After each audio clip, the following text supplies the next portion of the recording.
জয়পুরহাটে মাদক বিরোধী অভিযানে গাঁজাসহ এক মাদক কারবারিকে আটক করেছে র্যাব ৫। জয়পুরহাট জেলা প্রতিনিধি মফিজুল ইসলামের পাঠানো তথ্যচিত্রে রয়েছে বিস্তারিত। জয়পুরহাট সদর উপজেলার আলাইকুশলিয়া সোনাপাড়া গ্রামের র্যাব ৫ জয়পুরহাট ক্যাম্পের অভিযানে ১ কেজি ১০০ গ্রাম গাঁজাসহ আলিম আকন্দ নামে এক গাঁজা ব্যবসায়ীকে আটক করেছে র্যাব ৫। বৃহস্পতিবার ৫ আগস্ট সকালে র্যাবের এক প্রেস বিজ্ঞপ্তিতে এ তথ্য নিশ্চিত করা হয়।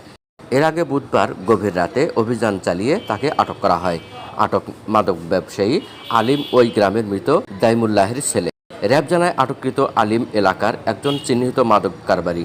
সে নিজ বসতবাড়িতে গাঁজা চাষ করে জেলার বিভিন্ন এলাকায় খুচরা ও পাইকারি বিক্রি করত। পরে তার বিরুদ্ধে মাদকদ্রব্য নিয়ন্ত্রণ আইন ২০১৮ অনুযায়ী জয়পুরহাট সদর থানায় একটি মামলা রুজু করা হয়েছে।